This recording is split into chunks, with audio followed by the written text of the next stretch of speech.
¿Podría este golpe poner fin a la guerra de los cárteles en Estados Unidos? Hoy te mostraré cómo el ejército estadounidense capturó a líderes clave en una redada fronteriza y que secretos revelaron que podrían derrumbar toda la operación. Nunca lo vieron venir. Exactamente a las 4:37 de la mañana, a pocos kilómetros de lo que los lugareños llaman la isla del cártel, a orillas del Río Grande, una fuerza de tarea militar estadounidense encubierta, equipada con drones infrarrojos, helicópteros Black Hawk y unidades terrestres del 75 grados regimiento de Rangers, irrumpió en lo que se convertiría en uno de los mayores desmantelamientos transfronterizos de narcotráfico de los últimos tiempos. La redada descubrió búnkeres improvisados llenos de armas de alta potencia, sistemas de comunicación encriptados, depósitos de precursores de fentanilo y, lo que es aún más escalofriante, chalecos antibalas de uso militar con insignias chinas, no mexicanas. Escuchaste bien. Los cárteles están acumulando arsenal para la guerra y gobiernos extranjeros podrían estar armándolos. Y mientras los medios se esfuerzan por descubrir qué acaba de pasar, esta investigación les llevará a lo más profundo de lo que las cámaras no mostrarán. Porque lo que estamos a punto de revelar es solo el principio. Empecemos con el momento en que la guerra dio un giro. El territorio inmediatamente al sur de nuestra frontera está ahora dominado en su totalidad por cárteles criminales que asesinan, torturan y ejercen un control absoluto. Tienen control absoluto sobre toda una nación, lo que representa una grave amenaza para nuestra seguridad nacional. No eran solo palabras. Ese discurso, pronunciado por el presidente Trump durante su discurso ante el Congreso en 2025, fue el pistoletazo de salida. Lo que siguió reescribiría décadas de política transfronteriza. Esa noche, desde el podio, rodeado de madres afligidas e informes sangrientos de la patrulla fronteriza, Trump hizo algo que ningún presidente estadounidense se había atrevido a hacer antes. Hace 2 semanas, designé oficialmente a esta pandilla, junto con la MS-13 y los sanguinarios cárteles mexicanos de la droga, como organizaciones terroristas extranjeras. Ahora están oficialmente en la misma categoría que ISIS, y eso no les conviene. No fue solo retórica política. Esa reclasificación significó una temporada de caza abierta. Se les quitó la mano. Las autoridades federales ahora tenían la facultad de perseguir a los líderes de los cárteles de la misma manera que atacan a los caudillos yihadistas, con vigilancia, congelación de activos, ataques con drones e incluso acción militar. Y fue entonces cuando empezaron a caer las fichas de dominó. Pero primero, hay que entender por qué esto importa. ¿Por qué ahora? ¿Por qué se permitió al ejército estadounidense cruzar esa línea? ¿Por qué se desplegaron soldados en servicio activo, y no la DEA ni la patrulla fronteriza, en suelo estadounidense para enfrentarse a lo que en esencia equivalía a una fuerza paramilitar en espera? La respuesta está en la crisis del fentanilo, en las pilas de cadáveres jóvenes desde Ohio hasta Oregón, en las lágrimas de cada padre estadounidense que perdió a un hijo por el producto con el que los cárteles construyeron sus imperios. Trump lo dejó muy claro. Estados Unidos ha perdido 300.000 personas al año. Piénsenlo. O sea, ¿cuánta gente? Todo el mundo que conoces dice, perdí a mi hija. Perdí a mi hijo por las drogas, por el fentanilo. El fentanilo se ha convertido en la guerra silenciosa de Estados Unidos. Y no se equivoquen, los cárteles no solo lo trafican, lo están utilizando como arma. Y si creen que eso es solo alarmismo, consideren esto. Según exoperadores de cárteles, hombres que vivieron y mataron en ese mundo, las facciones de los cárteles tienen alas militares, escuadrones de la muerte entrenados, drones de vigilancia e incluso niños soldado. Esto no es la mafia, esto es insurgencia. Y para algunos, como este hombre, un ex sicario convertido en denunciante, ya no había ilusión. Los mantenían con metanfetamina y cocaína. Obviamente, a quienes consumían drogas, los veías durar 3 o 2 meses, y terminaban asesinados. Así que para nosotros, como sicarios, a veces era fácil detectar al enemigo por su consumo de drogas, por la forma en que actuaban bajo presión de los cárteles o del gobierno. Creo que es más como si los estuvieran usando como, ¿cómo decirlo?, ganado para el matadero. Si eres profesional, sabes que lo que haces es meter 2 en el pecho y 1 en la cabeza, y ya está. Es mejor tenerlos muertos que tener pruebas con las que el gobierno pueda incriminarte.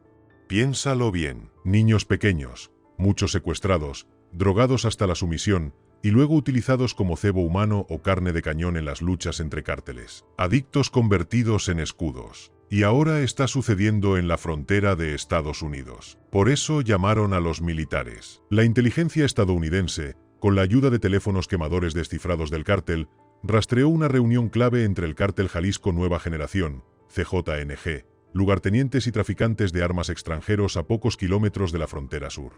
Y cuando llegó la señal, atacaron. Al amanecer, el complejo estaba en llamas. Pero se recuperó algo aún más explosivo. Recibos de armas rastreados hasta llegar a armas clandestinas procedentes de Europa del Este. Y, de forma inquietante, también a través de proveedores chinos. Fue entonces cuando esta historia dejó de tratarse solo de drogas o violencia pandillera. Se convirtió en una guerra global. Una fuente del Pentágono, a la que nos referiremos solo como Bravo, nos confirmó que actualmente están investigando si los servicios de inteligencia extranjeros están financiando la militarización de los cárteles para desestabilizar a Estados Unidos desde dentro. De confirmarse, significaría que la narcoguerra se ha convertido en una guerra indirecta. Y para los ciudadanos estadounidenses, eso es aterrador. Detengámonos un momento, porque sabemos que esto suena a guión de película.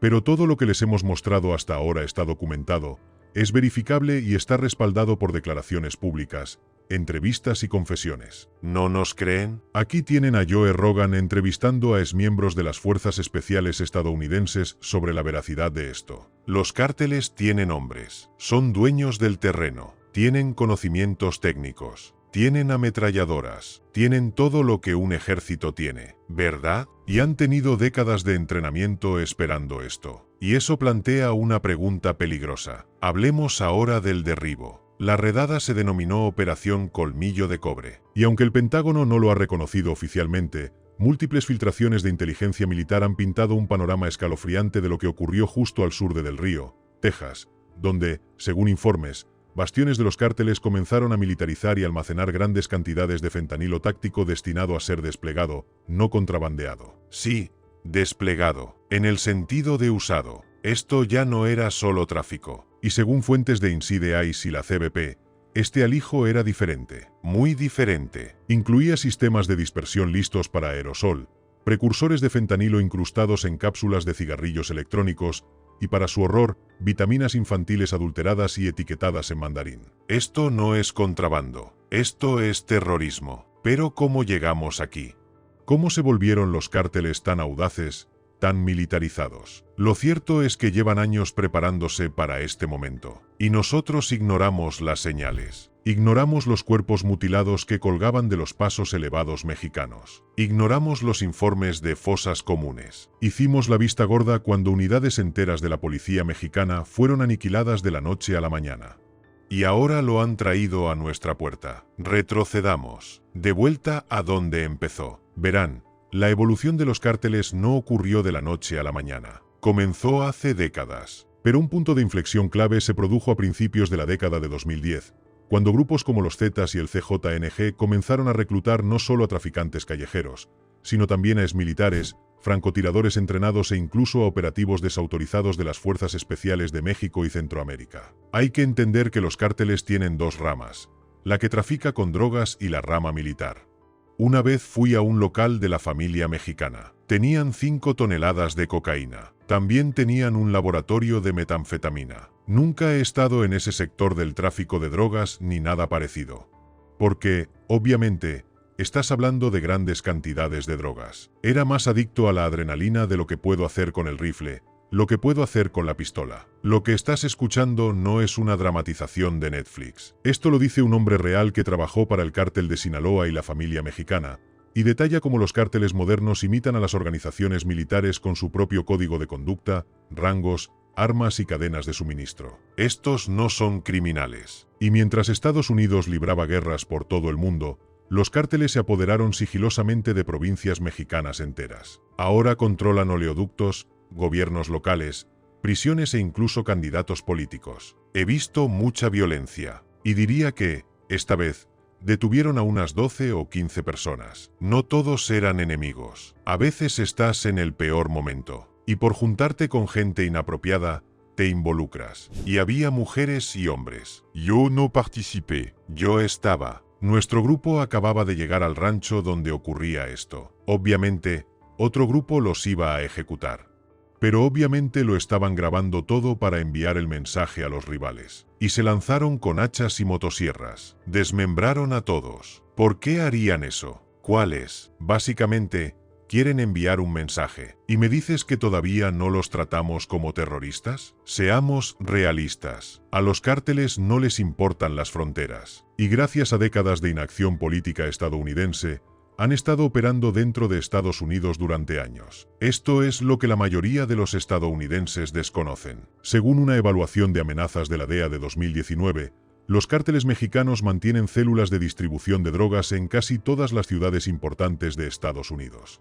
Piensen en eso, todas las grandes ciudades, y ahora no solo importan drogas, sino armas. ¿Recuerdas esto? Si quieres tener una piel horrible, toma fentanilo. Te mostraremos lo que estas drogas te hacen. Nadie lo ha hecho antes. Esa campaña antidrogas no se trataba solo de concienciar. Era una guerra psicológica. Inundan Internet con los efectos grotescos del consumo de fentanilo. Desestabilizas su idealización. Porque durante demasiado tiempo, ese fue el problema. No se temía a la cultura de los cárteles. Era idolatrado. Puedes ir a Sinaloa y comprar narcomenudeo. Ya sabes. Tienes la gorra con la cara de quien sea. Incluso se pueden comprar prendas religiosas que rinden homenaje a los líderes del narcotráfico. Esto no es solo una guerra contra las drogas, es una guerra cultural. Y hemos estado perdiendo hasta ahora. Y aún así, incluso mientras empezamos a contraatacar, los cárteles tienen un plan B, y no implica túneles. Se trata de Canadá. Mientras nosotros mirábamos hacia el sur, ellos se dirigían al norte. Mientras los estadounidenses estaban obsesionados con la frontera sur, mientras los titulares hablaban a gritos de Texas, Arizona y de imágenes de drones de convoys de cárteles cruzando el Río Grande, la verdadera infiltración ocurría discreta, elegante y a plena vista. Sino en Columbia Británica, en Alberta, en barrios suburbanos donde la mayor preocupación solían ser los baches y el hockey. Porque tan pronto como el presidente Trump designó a los cárteles como organizaciones terroristas extranjeras y la Operación Colmillo de Cobre comenzó a desmantelar los envíos de fentanilo a través de México, Sinaloa y el CJNG hicieron algo impensable.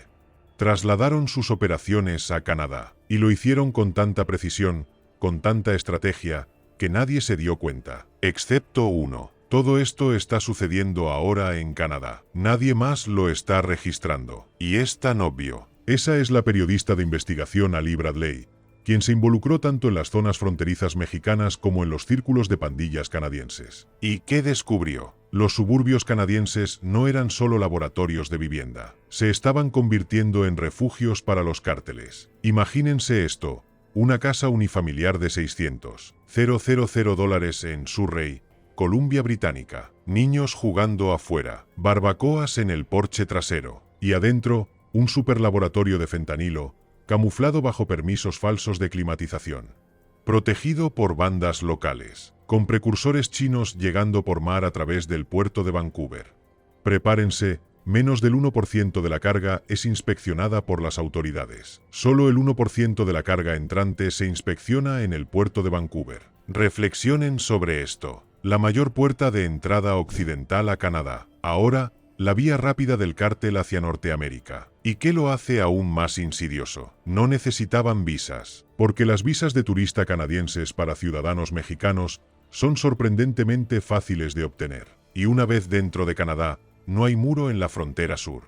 No hay patrullaje. 000 kilómetros de frontera sin vigilancia entre Estados Unidos y Canadá, donde un hombre puede cruzar el bosque en motocross y llegar a Montana en menos de 20 minutos. Así es como entran, no por túneles, sino por árboles. ¿Cómo llegamos a esta situación? ¿Cómo se convirtió Canadá, el Pacífico vecino de Estados Unidos, tierra de jarabe de arce y policías montados, en un foco de narcoterrorismo?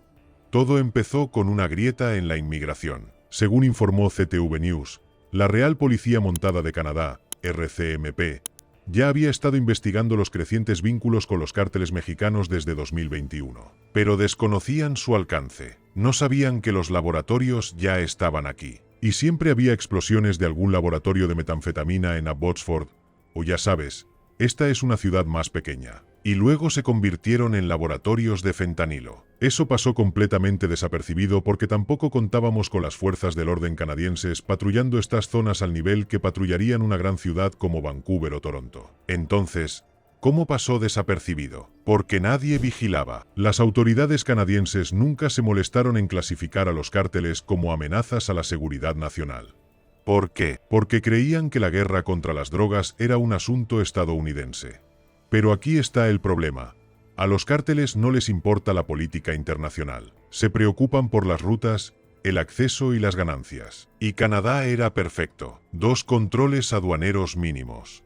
3 proceso de visado sencillo. 4 una expansión suburbana silenciosa donde puedes desaparecer. Se aliaron con bandas canadienses existentes como los Escorpiones Rojos, los Hermanos Guardianes y la Banda de las Naciones Unidas, que ya contaban con infraestructura, armas y control sobre puertos regionales y redes de transporte. ¿Y qué ofrecían a cambio? Ganancias cuadruplicadas. Así que, al mover a estos precursores, el movimiento ya no entra a México. Llega a Canadá. Instalas tu negocio. Aumentas tus ganancias. Diles a todos los que ya están ahí. Oigan, si nos dejan, a Sinaloa o Jalisco, trabajar con ustedes, cuadruplicaremos las ganancias. No es exageración. Hagamos los cálculos. Un solo kilo de fentanilo se vende por unos $30,000 en México. En Estados Unidos, hasta $1,5 millones si se corta y distribuye en unidades más pequeñas. Así que imagínense las ganancias si se elimina la frontera por completo. Instala tu laboratorio en Columbia Británica. Envía a través de la frontera en camiones sin identificación. Sin intermediario, sin túnel, sin detección, solo producto. Producto mortal. Y lo que sucedió después fue predecible y devastador. Durante la pandemia, hubo un momento en que más personas murieron por sobredosis de fentanilo que por COVID. Sí, lo oíste bien, más que por la COVID. Pero aquí es donde la historia se pone más oscura. Porque justo cuando crees que el problema es criminal, se vuelve cultural. Los líderes de los cárteles ahora son venerados en algunas partes de Canadá. Literalmente, puedes ir a Sinaloa y comprar narcomenudeo, ¿sabes? Tienes la gorra con la cara de quien sea. Incluso puedes comprar ropa religiosa que rinde homenaje a los líderes del narcotráfico. Los jóvenes de la Columbia Británica usan gorras del Chapo. Se tatúan insignias del CJNG. Y ni siquiera son miembros del cártel. Son fan. Porque gracias a las redes sociales y al fracaso de cualquier intervención cultural seria, el estilo de vida narco se ha convertido en una marca.